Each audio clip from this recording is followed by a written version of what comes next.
Right, we're live.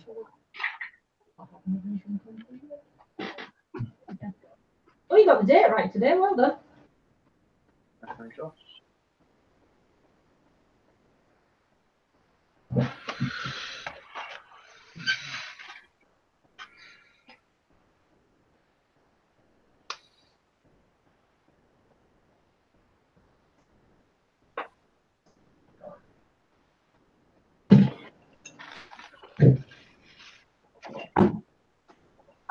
Oh, I've got a couple of kicks now, but this is before.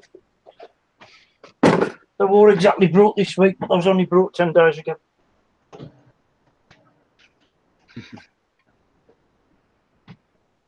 What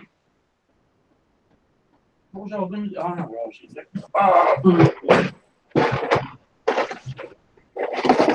Who we got in at the moment? Right, we're going to go over now.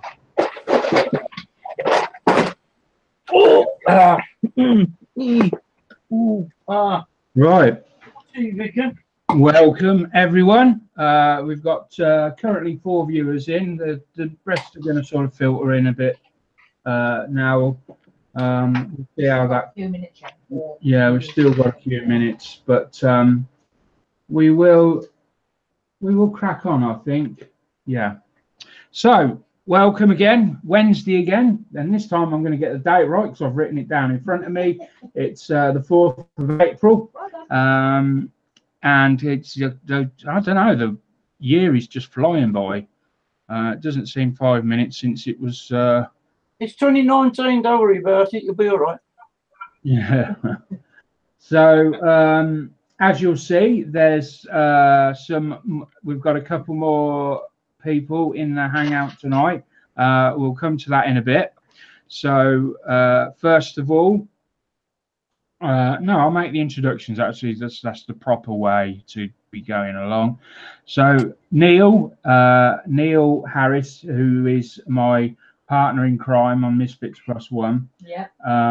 He will be a permanent addition now to this hangout, this weekly show. We've got plans for the show. It's currently still like the Sprue Surgeon live show, but it will be slowly moving towards becoming the Misfits Plus One weekly show. We haven't got a definite name or anything for it yet, but essentially it's going to be the same thing, but there'll just be more people involved, and hopefully we'll have a much better show for everyone. We've got lots of ideas. Not all of them are going to work out. You know, we keep passing ideas backwards and forwards. You know, giveaways, things like that. That's something we're considering getting into, and that is quite a big possibility that is going to happen at some point. Now, with regards to that, I did put a message in the Misfits on the Misfits page that everyone needs to pick their number.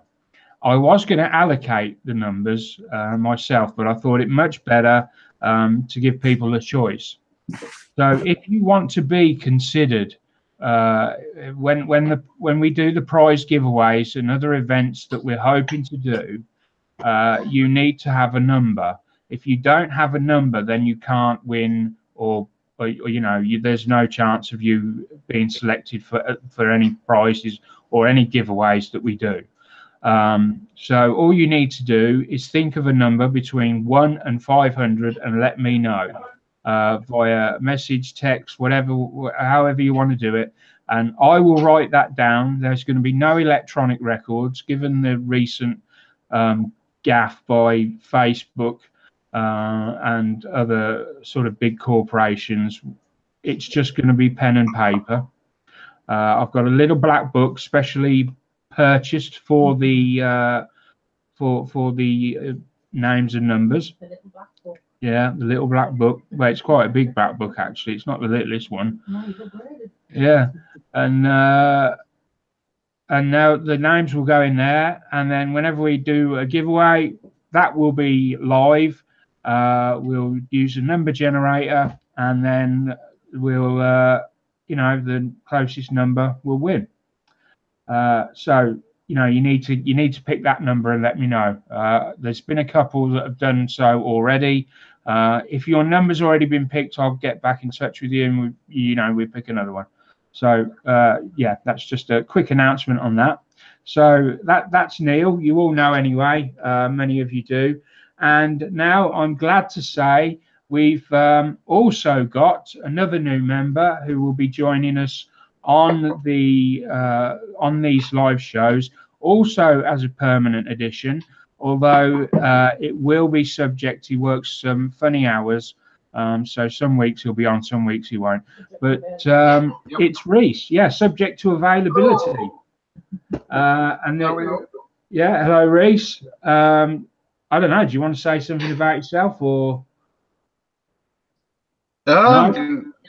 Thank you for having me on, Mark and Neil, obviously, this evening. Been modelling for about 20 years now. Who's echoing? I don't know, I can't hear an echo, so yeah, I've been modelling about 20 years. I started when I was 8. Do it in my off time. As you said there, Mark, I work funny hours because I work on the non-emergency ambulances at the moment. I am hoping to change that and be onto the emergency ambulances in the near future, hopefully. But yeah, I mean, I've got my own YouTube channel and Facebook, which is RJC Models official. Been running that for about a year, and obviously I met you guys, and then you've obviously accepted me on to come and hang out with you guys. So I'm very grateful. Thank you very much. You're welcome.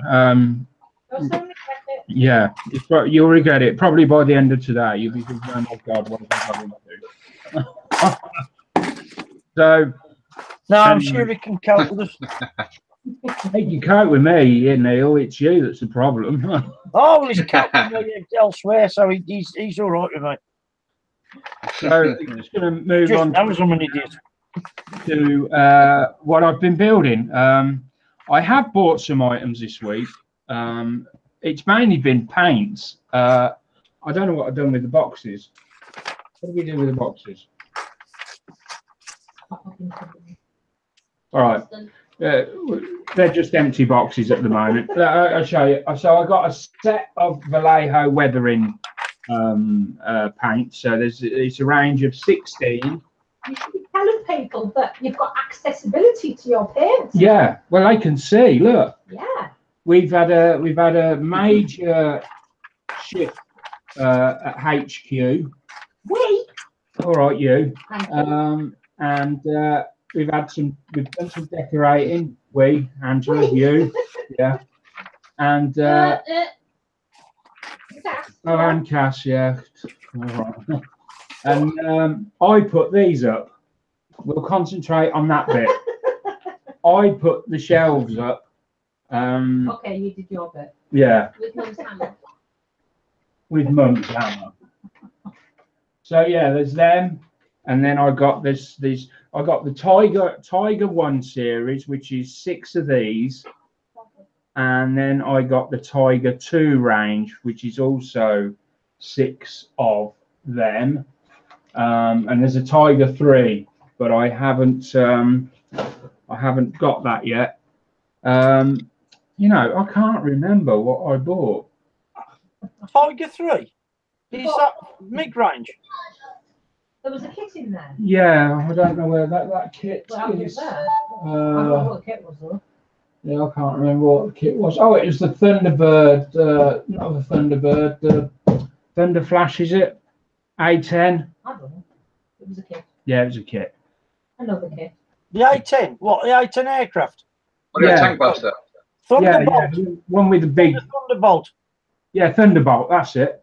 Otherwise known as the Warthog. Yeah, that's the one.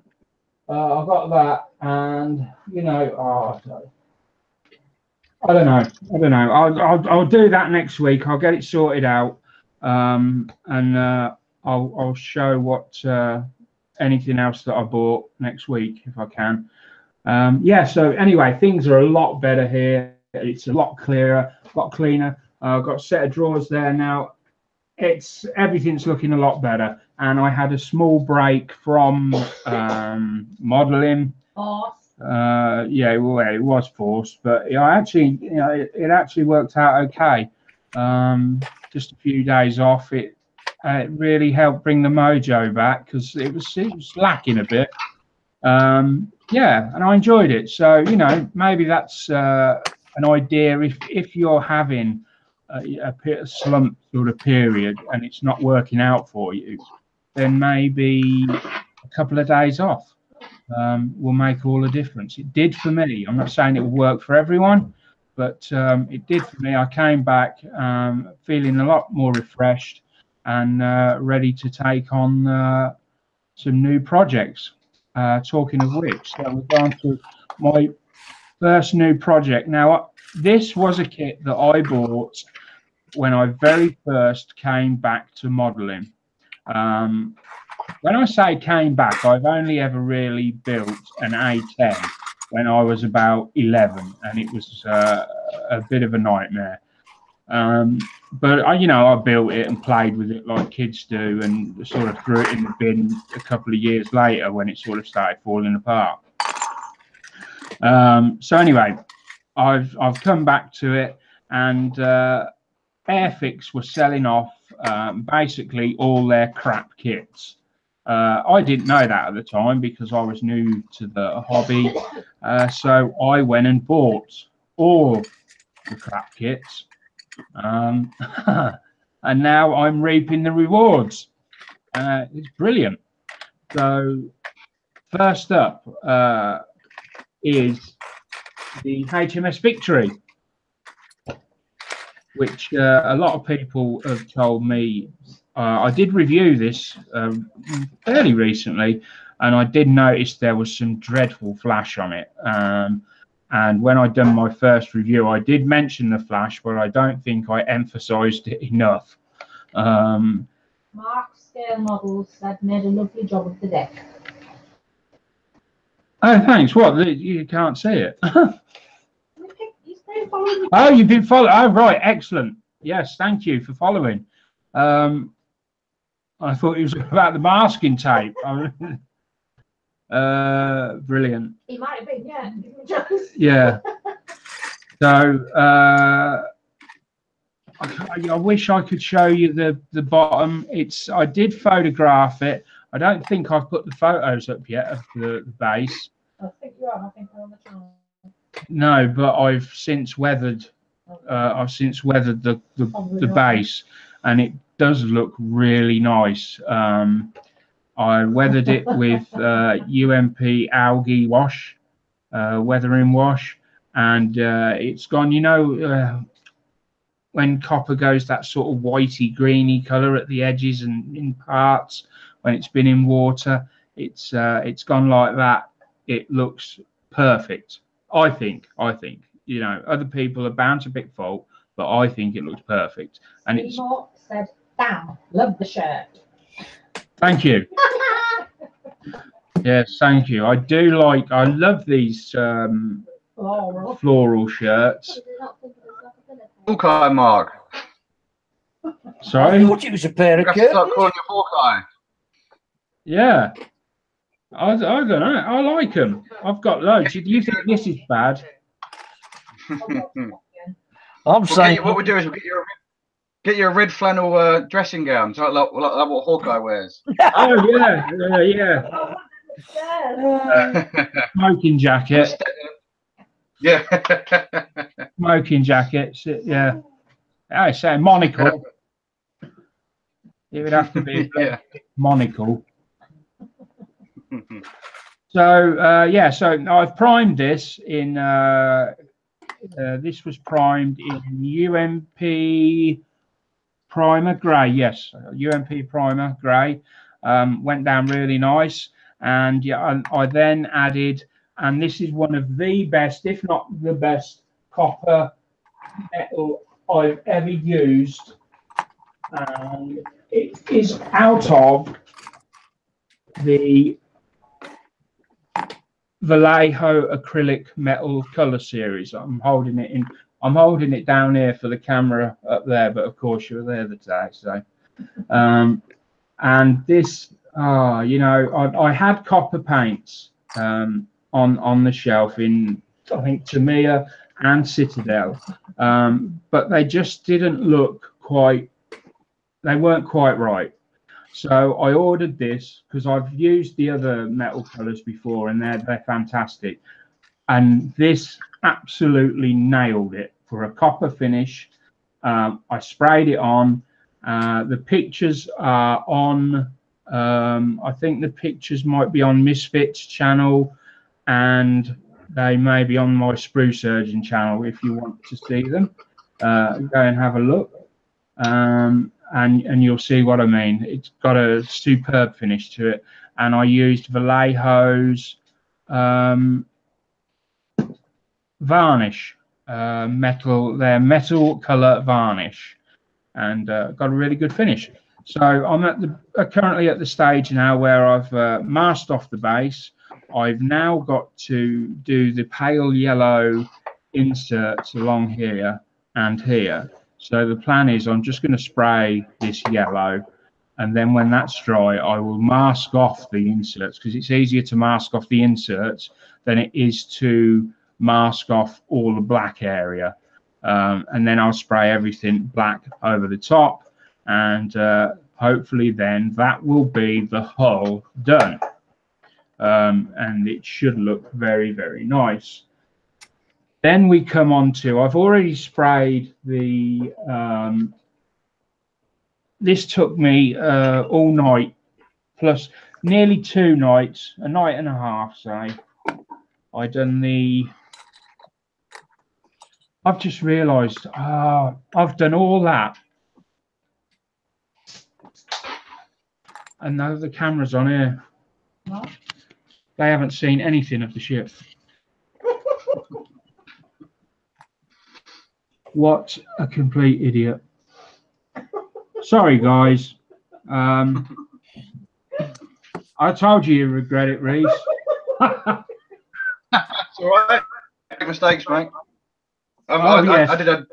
You will For the see YouTube plenty channel of once. those. I did a whole segment for my one of my YouTube videos once, and didn't. Bad. Bad boy. Yeah. I've explained this in great detail. I'm doing it now. I've explained this in great detail, pointing out the different areas, and you've just been looking at the top of my head. So I'm not going to say it all again. Well, we do a quick run through. Copper base, UMP, Vallejo colour, metal, copper, bish bash bosh, masking tape over the copper. Now I've got to do the pale yellow inserts, one there, spray all that. When that dries, mask the pale yellow inserts, and then spray the rest black, which is the colour it's supposed to be. And then that should be good to go. Seymour wants to know, what scale is the ship again? It's 1/180th. So what took me the time to do were these, now I believe they're called gun carriages.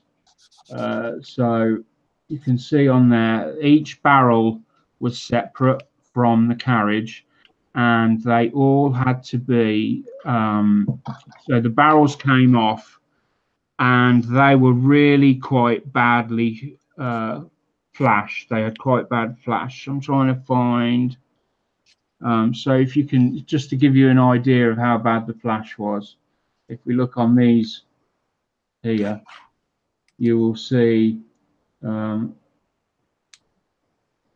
there you go. That's how bad they were on them barrels. So each of these barrels, I had to go along with a scalpel and file, and very gently remove the seam line from both sides of the barrel, and then glue it onto the gun carriage and then I've sellotaped them onto this coffee stirrer and painted them the gloss black color that they need to be. And this gloss black is I'm going to say UMP gloss black. It might be Vallejo gloss black. I'm not certain because I've got both, and I had both out at the time. And then I had to go on and do the gun doors, and they had to be meticulously shaped and had to have all the flash removed and that. Horrors. What's that? You all right, Neil? Yeah, I'm muttering to myself.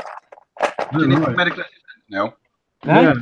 Do you need medical assistance, mate? It's all right, I'm safe. Don't worry. The doctor's been today, I'm safe. So, He says I'm not I'm not going to go through everything because there's a hell of a lot. I've got the masts to do, and then there's the rigging and everything. So, and that's where I'm at, really. I think next week I'll probably show you what Airfix have sent for sales. I'm not using them. Let's just put it that way. I reckon you should. No, that's I showed them to you, didn't I, Neil? The sales. Yeah, I reckon you should build it out the box with them sales.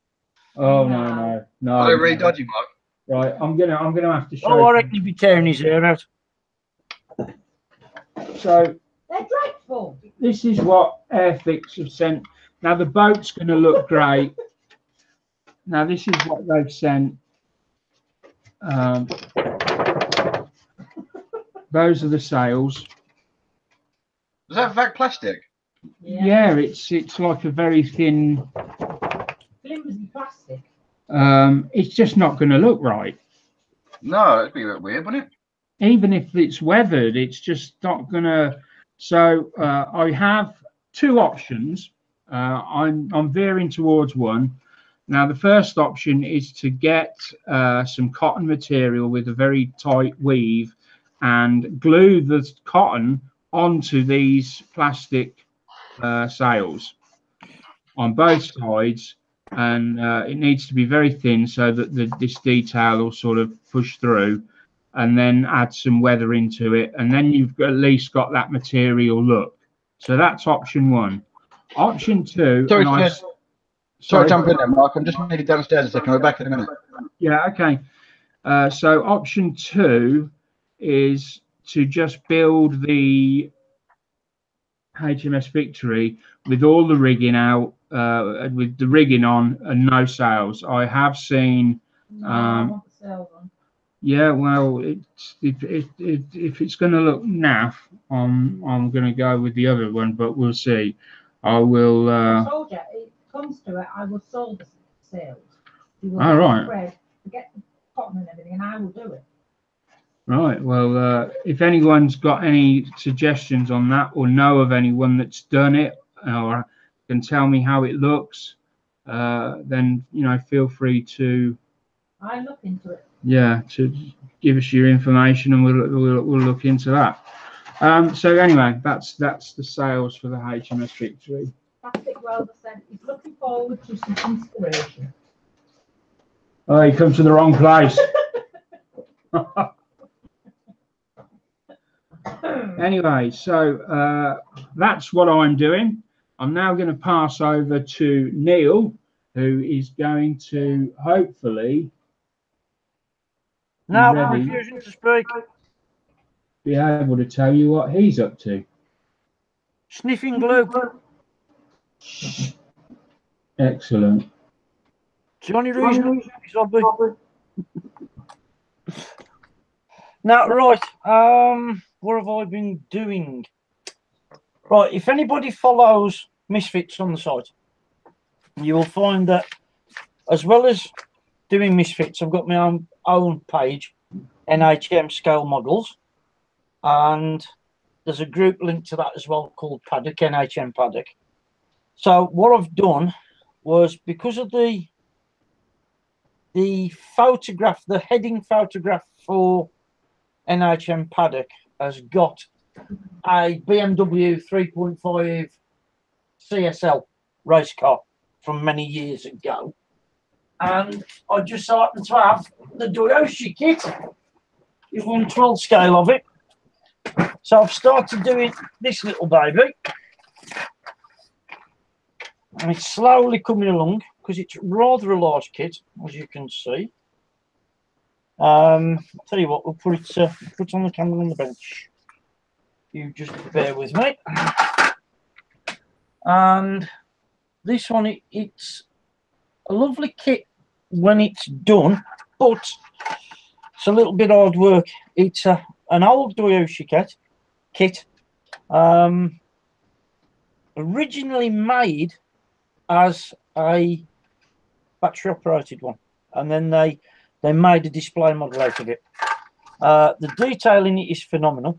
This box here, because the original box is knackered, so I've had to put everything into a big box. But it's got a lovely big wing on the back of it, and it has got a lot of detail, and it looks beautiful. As you can see, the front of it, the arches, it is a fantastic car. And as you can see, 1/12 scale, that's big. I mean, we are talking 385 millimeters long. So which is a big car. So I decided to do that one because of it being on the actual banner for the group. And I thought, well, to start off, because I have bipolar and I have a little bit of difficulty sticking to one thing, I thought what I would do is I would do it where I usually have 4 models on the go at once, and I skip between 4 because it's the only way I can do it. I get very quickly bored with one, so I can put it down for a day, get on with something else.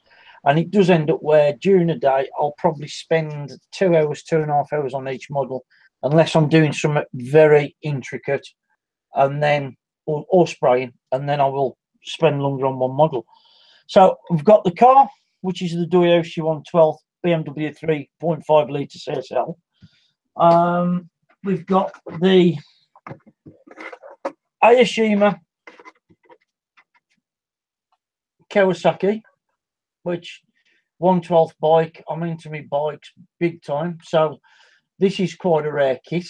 I've had it for a couple of years, and I thought, right, we'll put that one up and we'll start getting this built. It's pretty basic. These are the older Ayashima kits. It's a little bit on the basic side, this one, as their motorbikes go now, and the Tamiya bikes. But you can do some nice detail in it if you're prepared to do some work.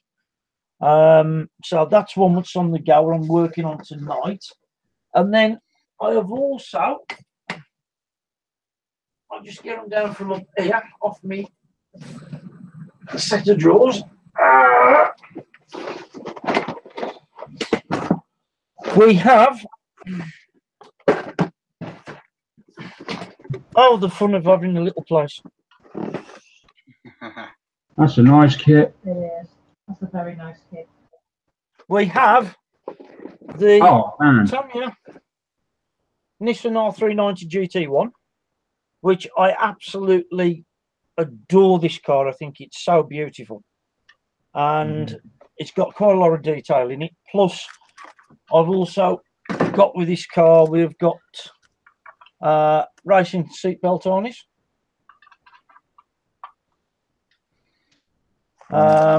The detail kit, photo etch detail kit for it. Ooh. The full carbon fibre set for it. This is the proper set where it's already, you've just got to turn it over, cut it out to the lines, and then do it as the decal. Yeah. And seatbelt material. She's only 1/24th, but it has, again, quite a nice size car. It's quite a nice size car. Yeah, that's going to be nice. That. Yeah, and it's got a nice colour scheme on it as well. This one has. Are you going to go with the colour scheme that's on that box on the front of the box? Yeah. It was only ever raced by the factory, so yeah, it will be the colour scheme that's on the box. Now, funnily enough, Mark saying that BMW, the big one, its original colour scheme was white with martini racing stripes, the 3 blue racing stripes, because it was a factory car. But even though the decals are good in that kit, I am thinking along the lines of, I have seen on pictures on Google Images, some of the pictures of these were raced now, some of these 3 litre CSIs, 3.5 CSIs, and I found one which has got the most amazing colour scheme on it. Bright yellow, bright red, bright blue, and it's almost like a sort of camouflage scheme from World War II. It just looks absolutely amazing with the colours. So I am tempted to do it in those colours so that it's different to other ones. In actual fact, I probably will go with that colour because it just looks far more bright than what the plain white one does. And anyway, the last thing that I've decided to start and work on, the kit I've had since it first came out but never got round to starting it, is, I'll just flip it back over to this one and bring it out a little bit like that, and we have the 124th Mercedes Actos Gigaspace.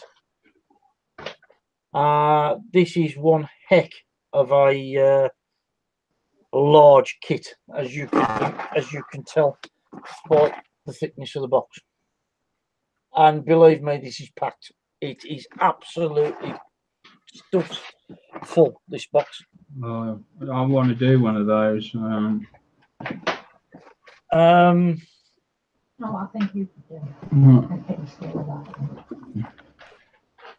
We'll have to get you on and get you to do one then, won't we? Yeah. That's the engine. So it's a good size engine. Everything on it is good. A good size lump. Yeah, I love detailing engines. Yeah, I've got the obligatory detail upset for it. There's one good thing about hobby design detail upsets. They are very good. You get a lot of stuff in them, as you can see. There's absolutely tons of photo etch, but they're sensibly priced. And they are sensibly priced, which is very nice in this day and age where you find that a lot of detail parts are stupid money, especially I think the aircraft stuff, crazily priced stuff. Hobby Design are bringing out ranges now for cars, trucks, and bikes that are very, very sensibly priced. So how much would that detail upset be for that? That detail upset's less than 20 quid. Wow! Now that is extremely cheap. That's pretty good. When you think that some of those in that previous box that some of those little tiny frets might cost sort of near that. Yeah. Just them on their own. Yeah. So, yeah, that's really good. And where can you get that from? Just HeroBoy.com. HeroBoy.com. Yeah. Have a word with Steve. Well, have a word with Steve. Order it off Steve. HeroBoy.com. Excellent company. Brilliant service. Also owns Zero Paint, and I cannot fault Zero Paint. I know there's been people slating them off on Facebook over the past couple of months. As far as Zero Paint's concerned, I go along with David Hunter, who's also a car builder and bike builder. There's nothing wrong with Zero Paint. If you go by the rules and you spray them properly and use the right primers. We have not having any trouble. It seems that some people are. People who are sticking to the way it should be done are not. So you take your money, pays your money, takes your choice. It's that way inclined. And I'm not naming names of who's been bitching about or moaning or anything, but they're good paints and they've got a fantastic range of paints. If you're into cars and bikes and trucks, really it's the only place you can go, because they do not match the paint to the decals, they match the paint to the actual full size motor vehicle. And this is where some people get it wrong. It doesn't match the decals, it doesn't do this. What Tamiya, especially Tamiya, but some of the other companies did, was they used to slightly alter the paint colour, because there is certain colours that you can only get a specific way with printing. Or if they made a blue and they said, right, we'll use that blue on the car, but it was slightly off to what the original car was, they would make the decals to match their paint. Tamiya were very famous for it. But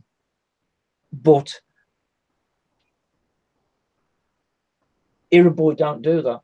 They go to car meets like Goodwood Festival of Speed, places like that.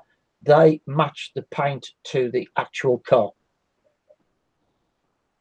So you may sometimes find that the paint will be slightly out to the decal, but to be truthful with you, it's not that often. And if that does happen, usually if you look in the decal section, you will find there'll be a company that makes aftermarket decals. Well, I mean, I've used Zero paints. I haven't used many, but I've used them a couple of times. I've been really pleased with the results on them. They're fantastic paints. The only problem is you've got to remember they are serious lacquers. So yes, you do need a good spray booth. You've got to wear a breathing mask. I would say that with definitely if you're using their clear coats, the clear coats, especially the 2-pack, you've got to have a proper extractor. Not a small one, a proper serious extractor, nor a spray booth. But I mean that's just what you should be doing anyway with paints like that.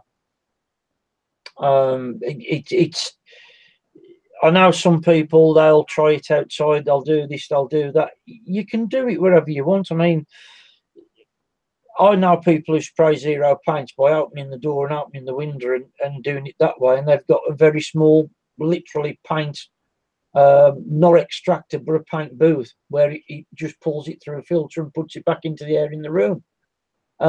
If you can do that and you've got a through draft, you can get away with it. I don't think they're as smelly as Alclads. Alclads, I mean, you spray Alclads in an house, and you'll have your missus moaning at you for hours because they are quite whiffy. I don't think Zero paints are that bad. Zero paints are not as whiffy as what Alclads are. So I used I've only ever used Zero paints once, and it was the Tyrrell Blue, and I've used it inside, and I've only got a small spray booth. But I'm quite lucky. My workroom here is upstairs, up in the loft, and I've got quite a large skylight. So I stick the hose of the spray booth out the window, and my spray booth is right literally underneath the bay window, the skylight window. So it just goes straight out, rather than having to linger around anywhere. And like yourself, I've used the Alclads as well, Neil. Yeah, and they're quite pungent. So I've got two of them just sat here actually. Yeah, I think you've got the same sort of spray booth as me, Reese. I too got a little hose. It's by the window. I sling the hose out the window, and I've got a proper. I've just recently bought a proper respirator that you buy the cartridges for, and you can get them. I was surprised the damn B&Q If you go down to YouTube, 20 quid, less than 20 quid, and you get a respirator. And I mean, the other thing as well, I think the other thing as well, people, a lot of people get it wrong, I believe, is they are looking at these lacquers and these 2-packs and everything where people are starting to use, and they seem to be panicking about their health. You know, I've read this online, I've read that online, and what they forget is the health and safety regulations are for people who are spraying in a vehicle paint shop, inside a booth, where you are laying down probably 5-10 litres of it in one go. You know, not somebody who's painting a 1/24 scale car where you're going to use sort of 10 millilitres. You know, and you're not spraying it out of a spray gun, which is running at 45-50 psi, and the needle size is 1.6 mil.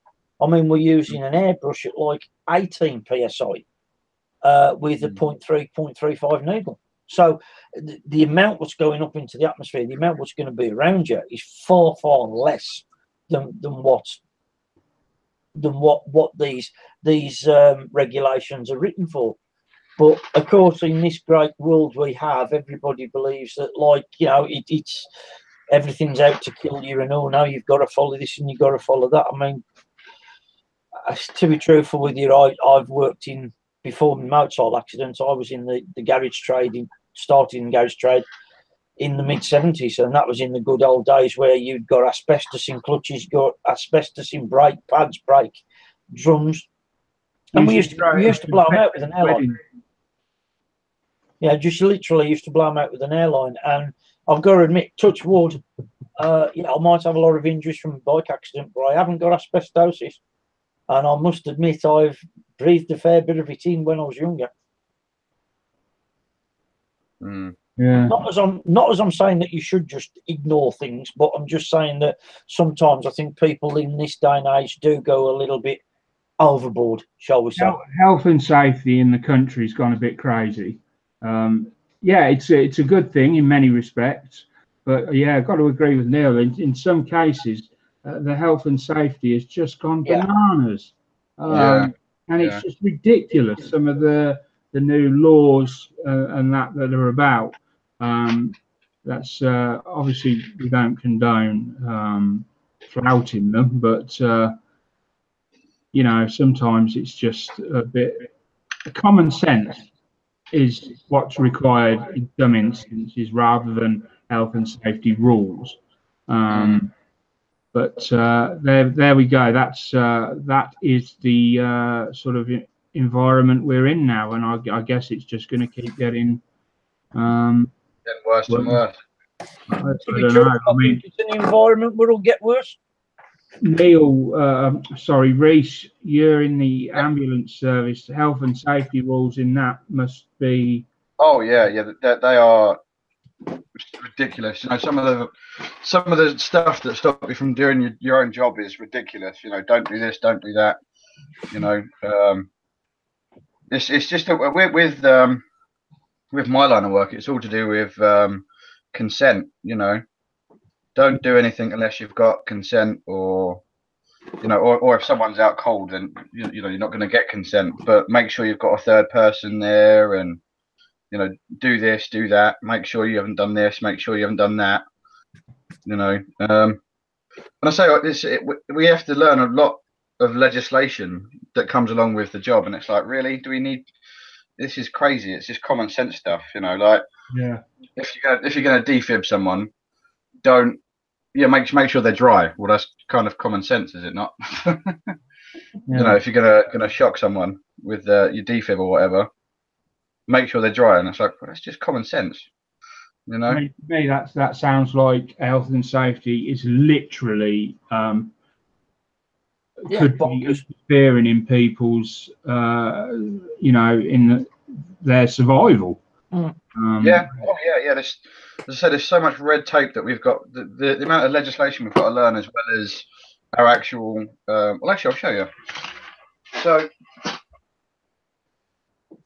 this is one of our textbooks that we have to learn from, and that's how thick the textbook. This is a medical textbook, and the legislation that goes along with that is probably that again. Crikey. Incredible, it really is. There's a lot of reading, and the thing is, it's always changing as well. So you've got to keep abreast of it. Yeah. So anyway, Right. Couple of things I brought this week. okay, Neil. Couple of things I have brought this week. I shall put it back onto the bench and I shall show you. Right, one off. Hasegawa, 1/12 scale, Suzuki GT 380B, 1972 bike. I remember these when I was a kid, and I was lucky enough to own one for 6 months. They were a 3-cylinder, 2-stroke, 380cc, and they just sounded fantastic. Got a sound all of their own. I saw that kit, Hasegawa. It's a new kit. It was one of them. I'd got to have it. Full stop. It's licensed by Suzuki, so I'll tell you now, the kit is a little bit pricey. But having said that, most of Hasegawa kits are a little bit on the hefty side. But this one, I suppose, when you look at the new Tamiya kits, it's about on par. It was 34 quid.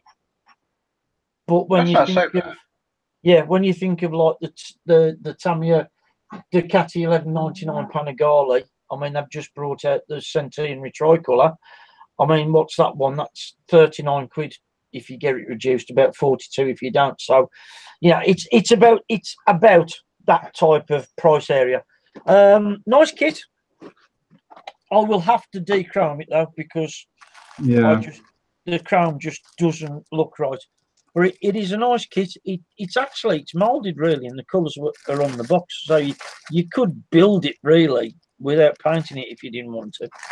But having said that, you know, the chrome in this doesn't actually look that bad. I've seen far worse from new kit manufacturers. I mean, I will dechrome it anyway, because I do that anyway because of little tabs you have to cut off, and you'll never touch the chroming properly. But that chrome's not bad at all, and as you can see, it is a nice kit. Nice bit of work. Yeah, it'll work out quite nicely. So I've got that one. This was just really a bike that it was, as soon as I saw it, I'd got to get it. It was just one of them things. And then Ayashima again, but this has got full engine detail. This is the original McLaren F1, the GTR. But they designed and built for the road, and then they decided to race it. This is the 1998 Le Mans 24-hour car. And one of the reasons I brought this was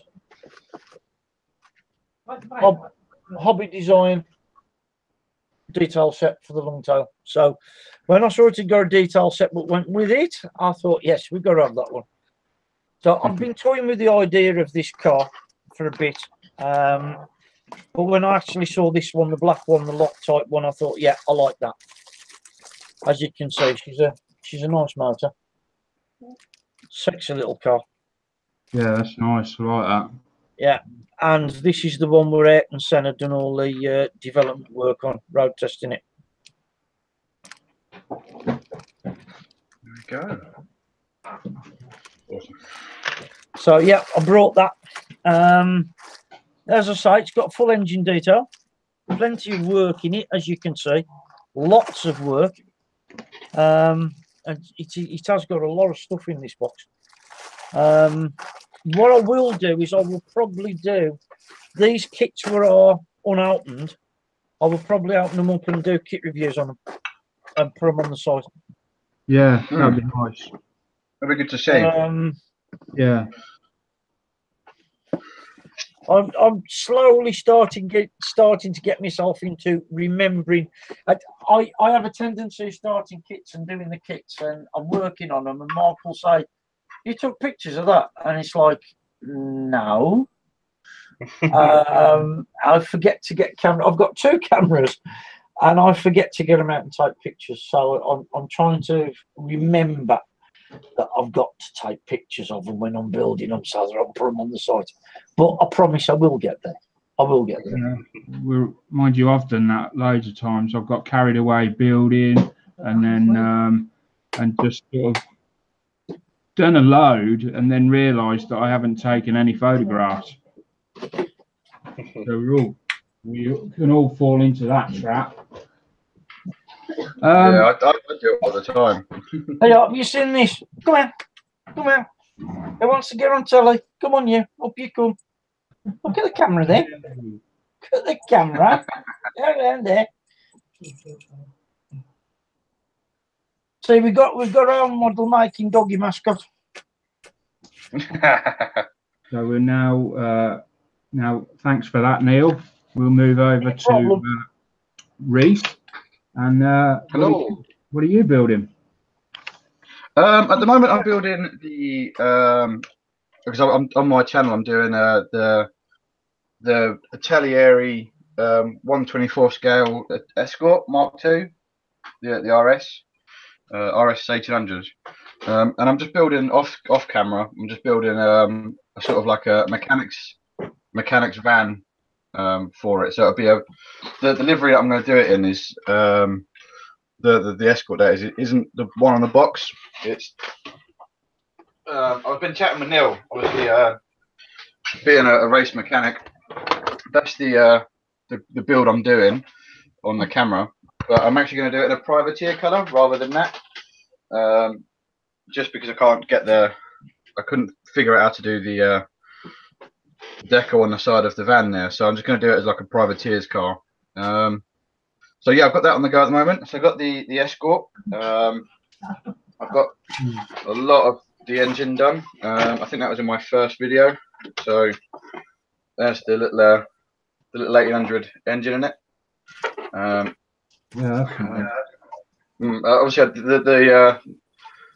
the HT leads and the starter lead you don't actually get in the kit. I just sort of make like a scratch building it as I go along.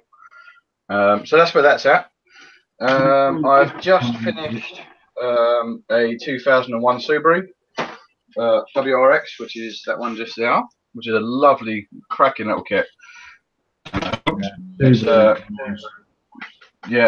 made for a really nice little kit. I mean, I built a lot out of the box and just add tiny little bits of details here and there. So I don't know if the camera will pick it up, but I've actually scratch built harnesses, like racing harnesses for the seats in there. So that's what I've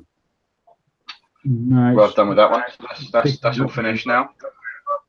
I don't know if Neil mentioned, but both myself and Neil are doing a buddy build on the Tyrrell P34, which is a little 6-wheel Tyrrell. I'm not sure how far Neil is with his, but I've got a lot of the engine built up. I'm just sorting out the manifolds. So there's the DFV engine. That's it just there. Yeah. So that's where I'm at with that one. I do a lot of armor, like a lot of military stuff. And for my birthday was in February, and for my birthday, Dad got me a accurate armor kit. I mean, I've never built them before, and I thought, I'll get a little one just to see how it goes together. And I've got the Royal Ulster Constabulary Hotspur, so it's the sort of little riot van.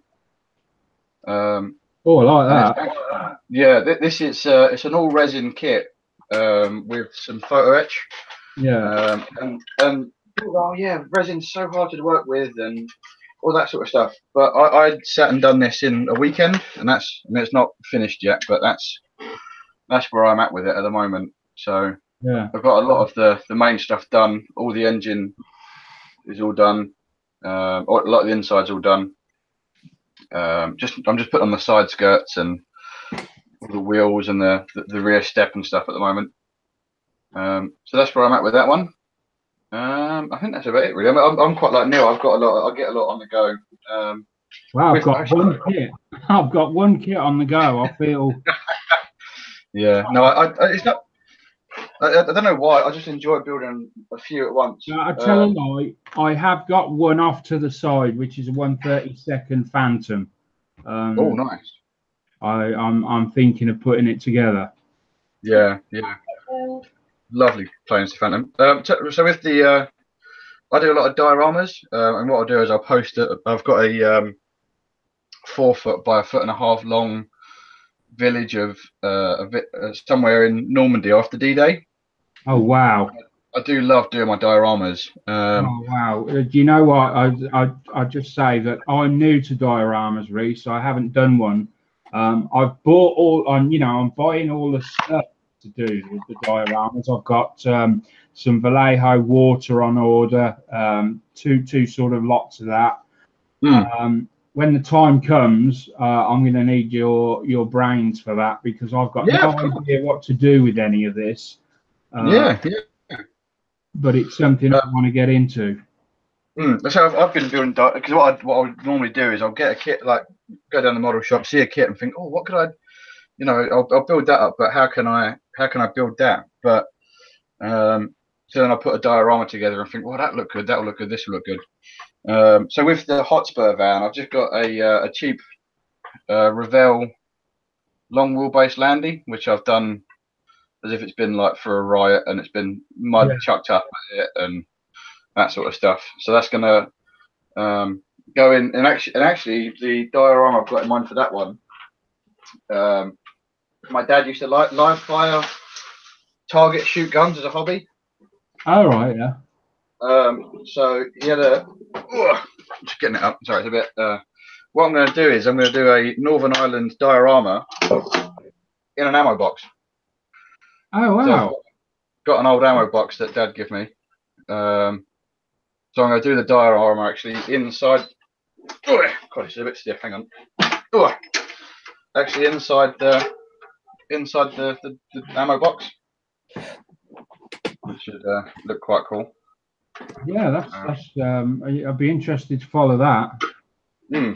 It's really weird because if you put both Land Rovers sideways, it actually the width of the ammo box, the Land Rovers, they take up the whole space width wise. So I'm just jumbling with how to put the diorama in there with both vehicles on there. So yeah, that's off to the side there. So the only other thing I'm working on is again I'm a massive armor builder, and I've just been dabbling with AFV kits, the armored fighting vehicle kits, AFV club kits. Yeah, I know the one you mean. And I've got this is a command vehicle, like an armored command vehicle. British Armored Command Vehicle, which is absolutely phenomenal. They're such nice kits. The amount of detail that they go into is just crazy. It really is. I was building the converter, the four-wheel drive converter there, and it's got two little circular bits either end. Yeah. And you actually have to put the converter together. So you've put the two sides together, then you put all the joining bolts and all that sort of stuff together for the axles going front and rear. It's just What you want about converter? You mean transfer box? Transverter, sorry, yeah, transverter. Not transfer. What you said. The transfer box. There we go. You know what I meant. That particular kit he's just shown, Reese has got that on his channel in a bit more detail. I saw it a couple of days ago. Angela has a question for Reese. Yeah, yep. Hold on, she's lost it. 2 seconds. What is the best glue for resin? Best glue for resin? Best glue for resin. I usually use super glue, like the LCA glue at the moment. So what I'll do is I'll put it on a small piece of card or something off to the side. and just do it off a cocktail. Use it off a cocktail stick. So you've got the actual point of the. I mean, yeah, and also it depends on the kit. If it's a big, I haven't got my bust with me at the moment, but if it's a big kit and they're quite big pieces, then really you're probably best to drill and pin the arms and the neck and such, and use super glue. If you know, that's what I've discovered from using resin. You know, pin the bigger kits. The smaller kits definitely super glue, and the bigger kits pin and super glue. See what you could also use is 2-pack epoxy. That's right. 2-pack resin. Epoxy. All right, that works. You got that. I'd use that for like sides of, like if you're doing a tank or something like that, something a bit bigger, model wise, like armor wise. I'd use that for just putting stuff together. Because obviously it goes off in like a quarter of an hour, doesn't it? Something like that. Would it be any good for sort of load bearing parts that somewhere? Yes, it would. Like if you're building like a tank or something that sort of size, I'd probably use 2-part for that probably. But no, I usually use a lot of just super glue really. I've not really. I mean, I a lot of the figures I do on the for the dioramas of resin, and I've not really had any problems using super glue with resin. I mean, I know some people have done. I may shy away from resin because of that, but I've never really had any problems with it. So my main problem, believe it or not, was not resin. It was Citadel. Not Citadel. Games Workshop. Their kits, their plastic that they give out in their kits is quite. It's quite chunky, isn't it? It didn't respond well to Tamiya, not as well as other plastic. You know, it does glue together, but the thing is with Tamiya and other plastic like Airfix, it glues together instantly. I found with Games Workshop, them sort of kits, I was gluing stuff together and sort of holding it together, and when I let go, it'd just fall apart. You know, you'd have to clamp them. To your fingers. You'd have to clamp them for quite some time. And in the end, I had to go in their shop and buy their glue. I mean, I know some model makers that will use super glue for everything, and I think it's a little bit overkill, if I'm honest. And you don't really, if you're building plastic, you haven't really getting a strong bond with super glue. I find it. I mean, super glue on plastic. The problem with super glue is it's fragile. You knock it or load it in the wrong direction, it'll just crack open. Yeah. Well, they've got new stuff now that bonding anything. It's a filler. It doesn't melt the parts together. That's the problem. But they've got the newer stuff now that's got rubber in it, so they're saying that it's better at side knocks. Because we all know super glue snaps very easily, and the thing is, once it's snapped, trying to join two parts that have previously been super glued is a nightmare. And you've got to clean them all down and start afresh. So and what I found as well is if a part breaks that's been super glued, is you usually get like a jaggedy edge as well. So you've got to really work it to put it back together again. You'll probably find that out when you try to build that plane back up. Yeah, plane I've got that Angela keeps dropping. I knocked it once. Twice you've knocked that off that chair. Well, I put it back the first time, you know, I'm going to do it again. But the thing is, I did. The thing is, you started decorating, and I looked at that plane, and I thought she's going to knock that off there. Well, then you should have moved it. And I should have moved it. Yeah. It's your fault, not mine. And I can't believe that From that, I've concluded that I am actually psychic. Oh, you wish you were. I am actually psychic, and I can prove this now because later on I'm going to get a clip round the ear. Yeah.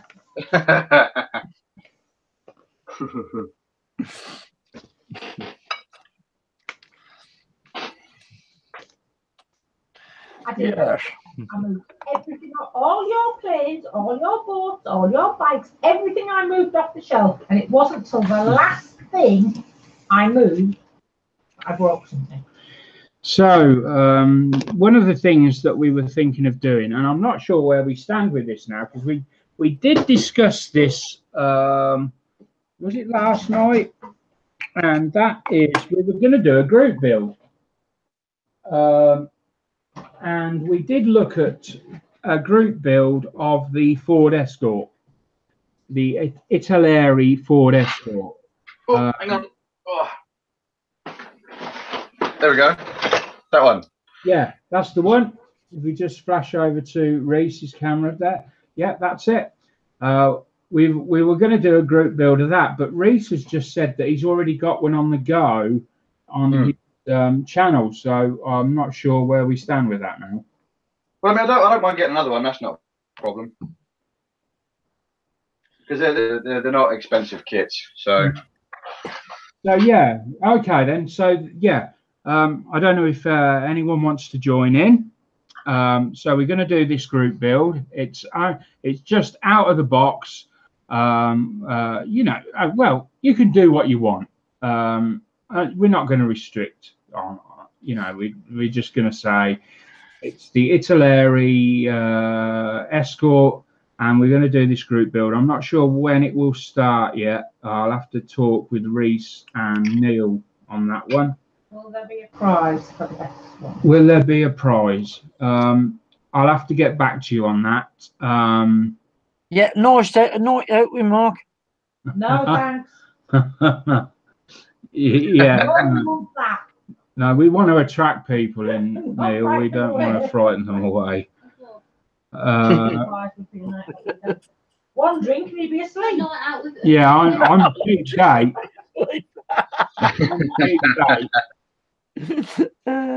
Because I would be flat on my back after half a shandy. So yeah, you know, in an ideal world there'll be a prize, but possibly not. I mean, we're a small channel. Yeah, what we could do, maybe, yeah, we're just getting started, aren't we? Yeah, we're just getting started. So yeah, we could maybe do you know, 3 or 4 group builds a year, points for each one, and the winner of the year gets a prize. Maybe that way. I don't know. I'm just. What do you two think? I mean, it's. Yeah, I mean that sounds pretty fair to me, mate. If I'm honest. It saves on like loads of group builds and that sort of stuff. And I suppose I think it'd be easier to probably easier to administrate as well that way, wouldn't it not? Yeah. I mean, I would say 3 group builds a year. So you've got basically 4 months for each build to be done. At the end of the group build, everybody on the site votes for which one they like, and that will get a little prize. And I don't mean a big prize, I mean a little prize. But then there'll be points awarded by the members, and then the big prize will be at the end of the year. Yeah, so sounds about right. What we could do is like wants to enter one what's a bike, and he's not good at building bikes, but then he's good at building aircraft. Then what it's doing is it's giving everybody a fair chance. Yeah. So I mean, you know, we could do one car, one armor, one plane. Yeah. And then yeah. Well, yeah, it could be one car or bike. Yeah. I don't know. We need to. That's something we need to clarify, and we'll let you know, because obviously, you know, we can't expect everyone to just suddenly start the group build straight away. People need to, if they want to be involved, get the kits. So we need to give them time to do that. I don't expect everyone to run out tomorrow and spend money on a kit. I couldn't do it, so I wouldn't expect other people to do it.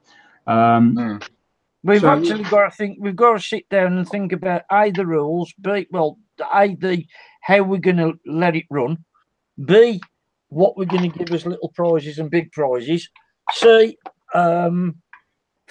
We'll theme them. Yeah. Maybe we could have a chat after the live show this evening and sort something out there that way. We could do, I don't know, Neil's beautiful haircut.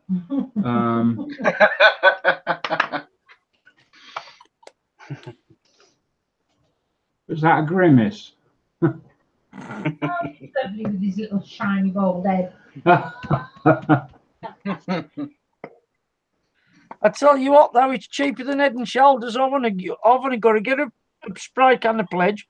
It'll have Neil, if anybody knows me, I'd have your head over mine any day.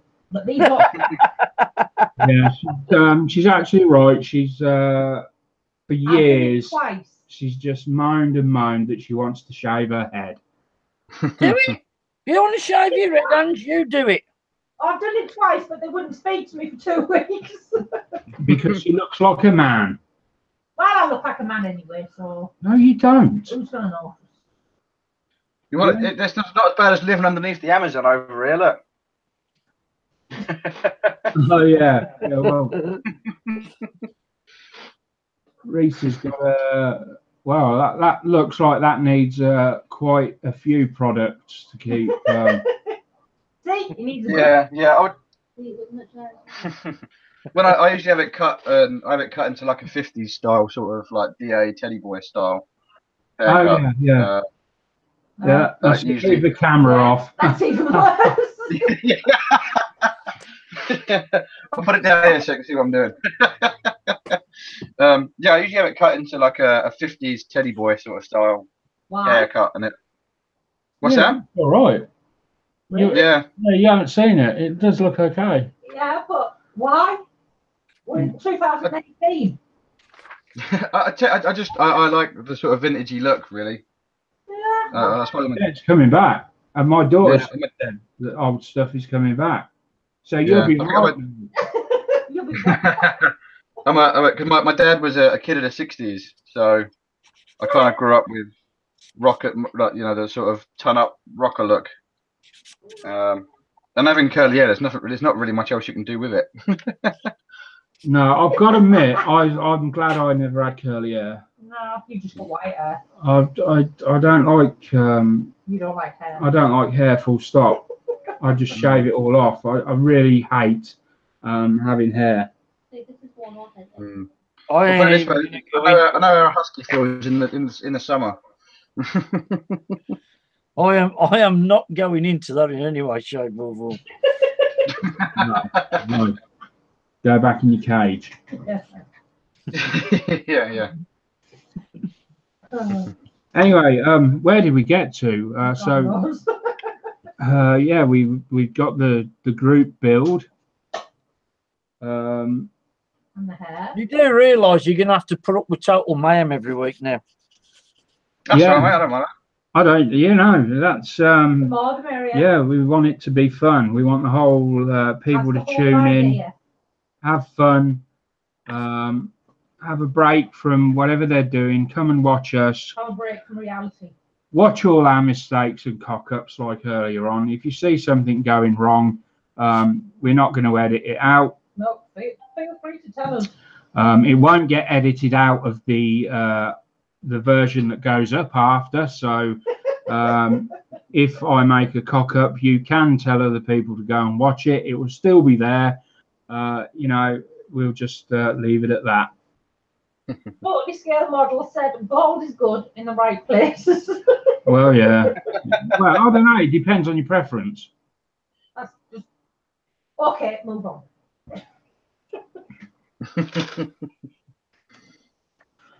So I think we're just doing generally a bit of building now. Yeah. I did the most cardinal sin earlier though. I with this transit van, I made a bit of a boo boo, and I got a bit of overspray on the front windshield. All right. And I kind of tried to do the flory with a flory sander and try and buff it out, and it just made it worse. So you know what you should have done with, you know what you should have done with that, Reese? Mr. Colour leveling thinner. Yeah. If you use that on a cotton bud on the clear plastic, it'll take paint straight off and it doesn't mist it. Ah, right, okay. I've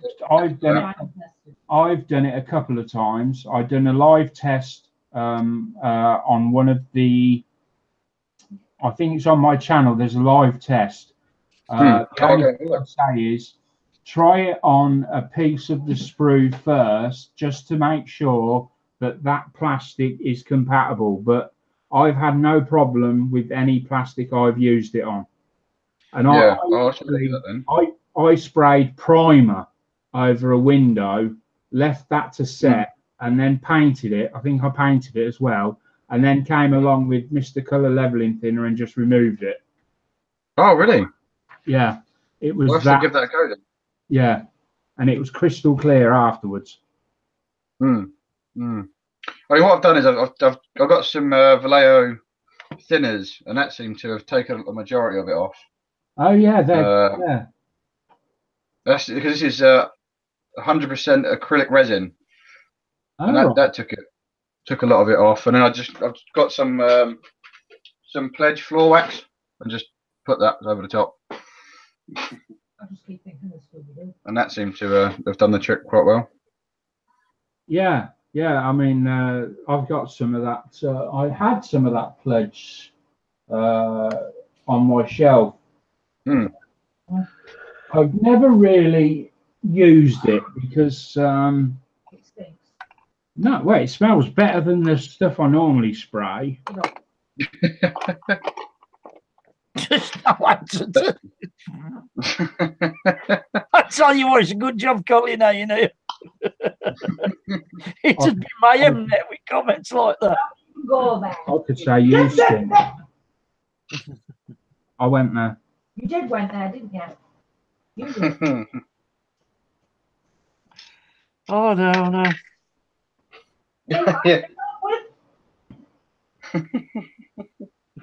Yeah, it's what I have to put up with, more like. I'm off again.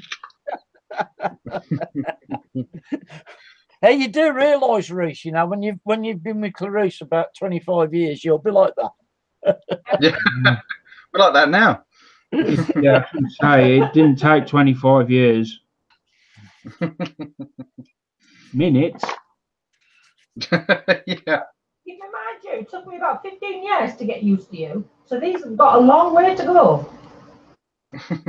Well, I mean, true story. When I first met Angela, I couldn't stand her.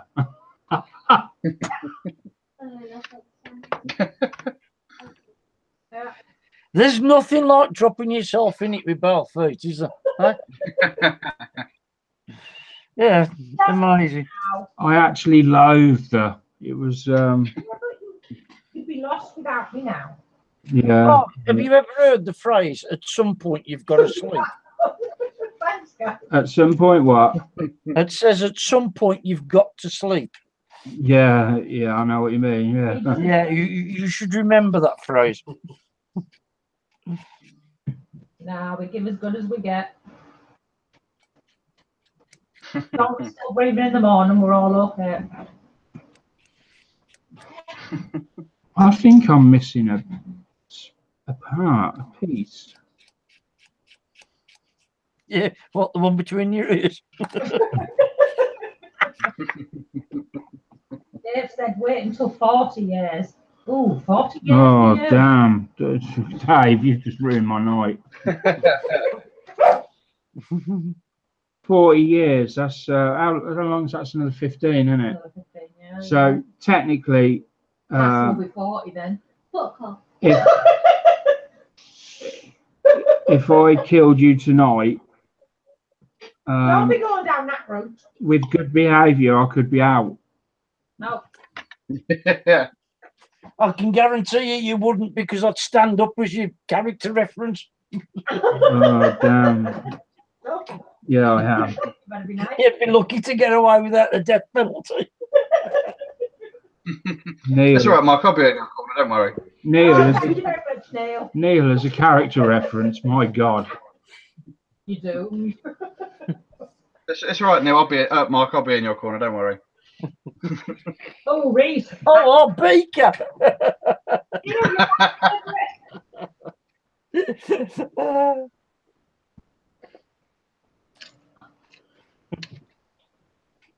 I'd be running around the courtroom setting things on fire, yeah, would. Me, me, me, me, me. Angela doesn't know about that yet. Oh yeah, I suppose I best explain that one, haven't I? Yeah. Leave that for another night. I'm just getting used to Neil. It's quite funny, though. Yeah, well. So the No, place I no, met no. Neil. My daughter's just said, are you making friends with an arsonist? That's not her.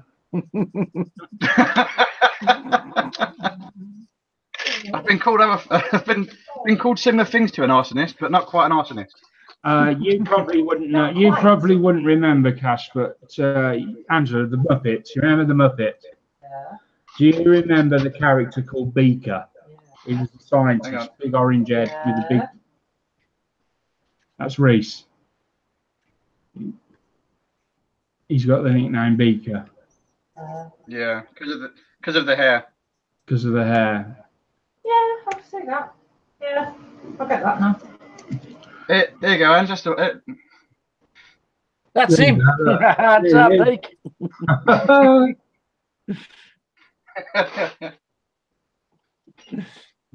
that was a selfie. Where's the one at the Muppets with me and you? Oh yeah.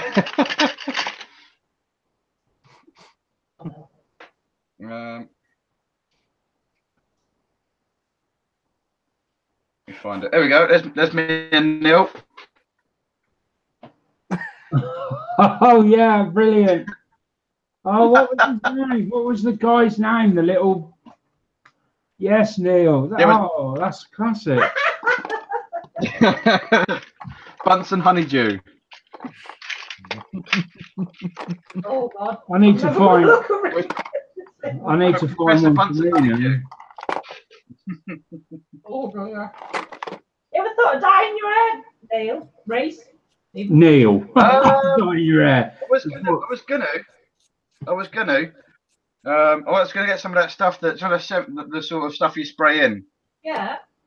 Just as like on my because I do live streams on my channel, just for a laugh one night, just make it the same. Well, there's a couple of videos knocking around on my channel where I've got the honey monster head on. Big blue. Gary said, does that make Mark Dr. Bunsen Honeydew? That was my nickname for about 12 years. Cookie Monster. That was Honey Monster. Cookie Monster. Sorry, I got it wrong. It's the Cookie Monster. Nom nom nom nom. Tell them about the honey, mummy. Yeah, What's sure. happened to this show tonight? Yeah, I know. It's really gone down. Not our fault. We did warn you. We're like to quote another famous TV kids show. Me and Neil are like the gruesome twosome. Yeah. What's that out of? I don't remember that one. It's the Wacky Racers. Yeah, wacky races. Pigeon, catch the pigeon. That one. Yeah. Penelope. That wacky races was before Catch the Pigeon. Oh, you are showing me.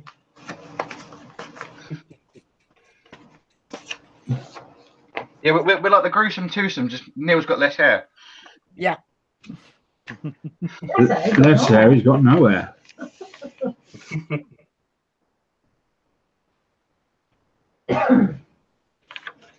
Yeah, Neil, I've just come up with an idea. What's up, mate? If you have 2 rabbits tattooed on your forehead, from a distance they look like hairs. Very good. Yeah. Oh dear. Yes. You're so funny.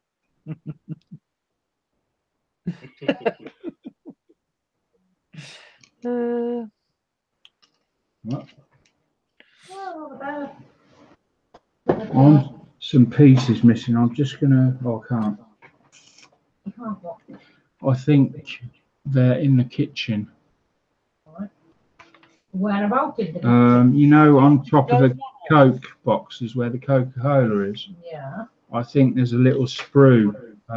It'll be this colour. Oh God. Not grey. It'll be this tan colour. I don't know how it ended up out. Gary Pashley, I see myself as Captain Caveman myself. What? Gary's Captain Caveman. You see yourself as Captain Caveman myself.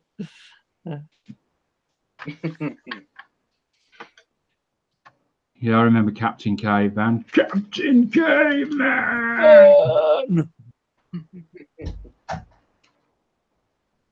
Would that be lovely you're looking for? Please be what I'm after. Well, I hope so, because that's the only thing out there.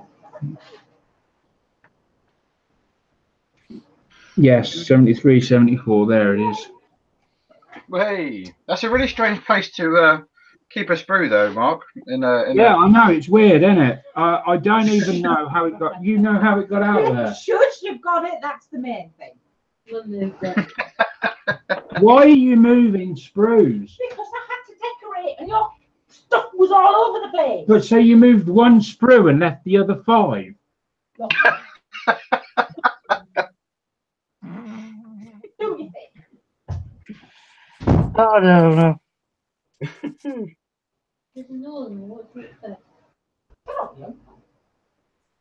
Can't say that, Cass. No, Can we start taking notice of the people in chat, please?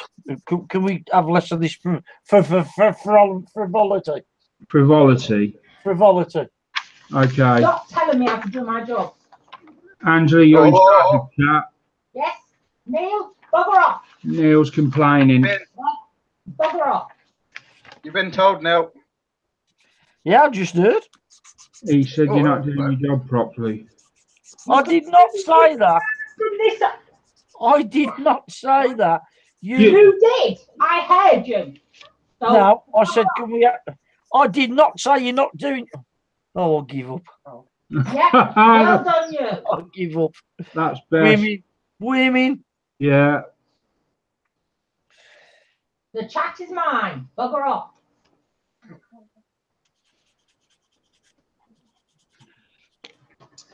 So anyway, have we got anything in chat? Any questions off anyone? I've been doing the questions. All right. Okay. Oh God, the chat's just gone down. Has it? What do you mean, gone down or gone downhill? The banana splits. Hey, that was brilliant show, banana I splits. see myself more as Captain Maid, Caveman myself. I hated the flumps. 1 banana, 2 banana, 3 bananas, 4 bananas. What was that? Yeah, banana split, brilliant show. What was that out of? 1 banana, 2 bananas. Banana splits. Banana, 2 banana, 3 banana, 4. There was Fleagle, Pajamas. Deagle. That does not bananas and pajamas. Yeah, I wouldn't know that then. It's one I didn't like. One of the ones I liked was. Not because there was laughter in it. I'm allergic to laughter. One of the ones I liked was "We're off to Button Moon don't start to anymore. follow Mr. Spoon, Button Moon, Button Moon." Now, why is it that I can believe that you was into that? Because he was. And I don't know if did any of you watch. Don't even go there. I'm going there. Don't you dare go I'm going there. Yeah, my shiny teeth that sparkle just like the stars in space. My shiny teeth that sparkle What that is that? to my face. You do realise this is being Yeah, I know. live. I know. What the flaming neck was that from? That's out of what was it, Cast? Fairly Odd Parents. Never Oh even. yeah, I don't feel it. Yeah, there was one episode These where two drive me nuts. Chip Skylark was like the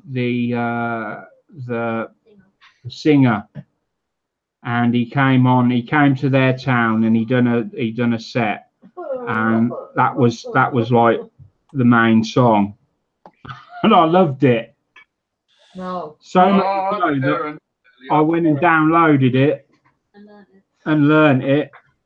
I made my life hell for the next 20 Yeah, years. and Angela hates it, which is even better.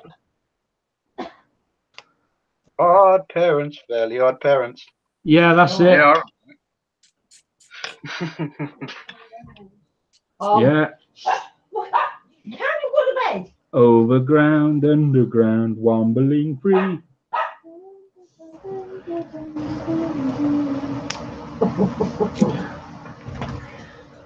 That might be a bit old for Reese. No, I remember the Wombles.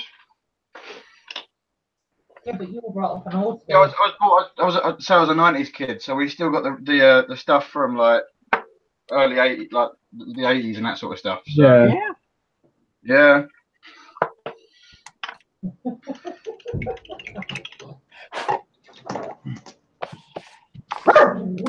Actually, you said about your modern waking dog, Neil. I've got a little bench companion. I've got a little bench companion. Hang on, let me get him. Oh, you got the bunny. Oh, that's Bagpuss. Yeah. Right, okay. I'll raise you a dog. Hold on.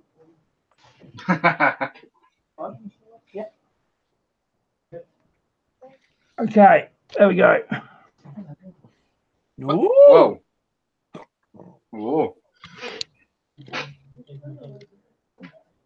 There we go. You can sit up there. Oh. I'm not the only one that's got a bench companion. There we go. It's my bench companion. There you are. Yeah, but I bet none of yours has got an history behind it like this one has. All right, hold on. Let's move you over to Neil and let's have a look at the. Okay. Oh, that's nice. Little is it a German Shepherd or a? Yeah, it's based on a German Shepherd, a real dog. Excuse me, your dog wants to say. Oh, hold on. One of the dogs wants. No, you No, coming she up? just wants your teddy bear. All right. Okay. Let me just. Just enjoy the teddy bear. She'll come.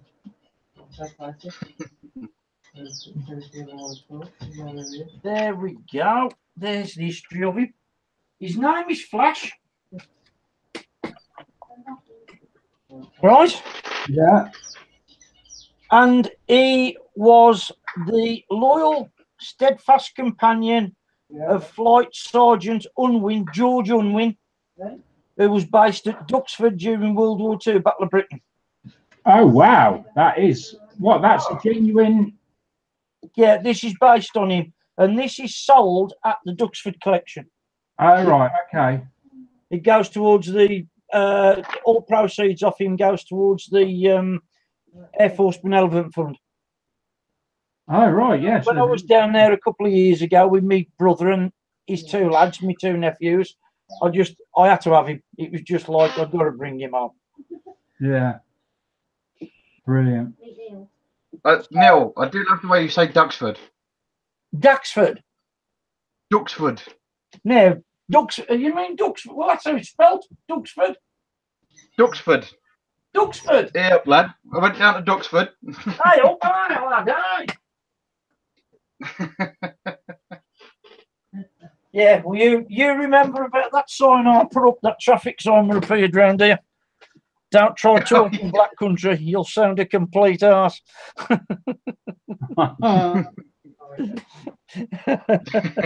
Right, so anyway, I think that's going to bring the evening's events to a close for the show. Thanks for everyone for joining in. We hope you've enjoyed the show. Please leave your comments, give us a thumbs up or a thumbs down.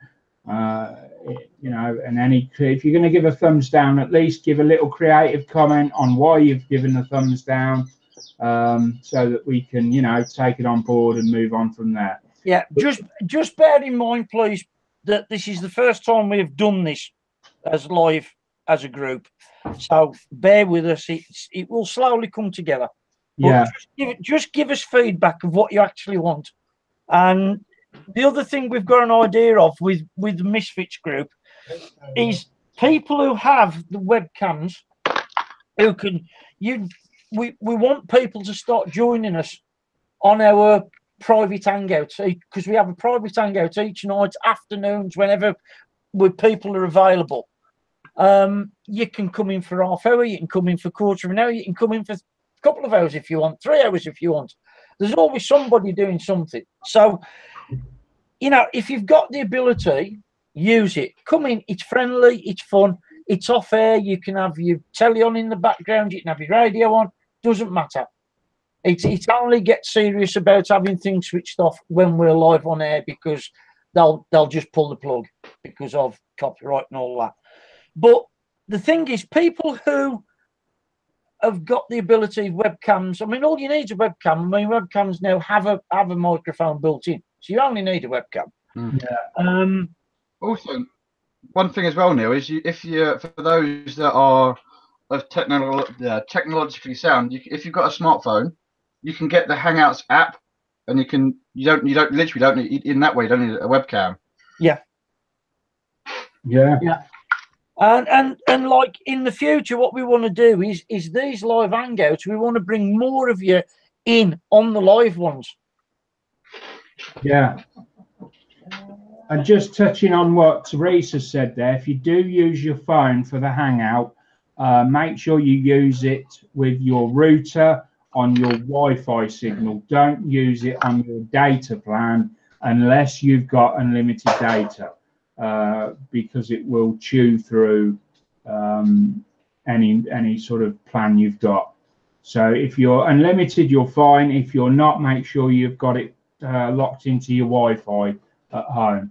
And yeah, that's great. You can get online with us like that. We're on nearly every night, unless there's some tragedy or calamity or whatever. Yeah, like my missus, well, let me out to play. Yeah, you know, that sort of thing. We have to go and knock for Neil. Hey? We have to go and knock for Neil, like the old school. You have to go. Yeah. Neil, come out to play. That's one thing that's one thing they're all a lot tuning in don't know about. I've got the perfect marriage. My missus lives in the house next door. This is true. Yeah. No, I've got to live in the same house. Nice. Yeah. You go live with me. Anyway, as I say, I hope you've enjoyed it. Thanks for watching, and we will see you all next week. And don't forget to come onto Facebook, Misfits +1, join the channel, say hello, drop in on our Hangouts, have a great time, and I look forward to seeing you all next week. Bye for now. Goodbye all. Bye-bye. Yeah.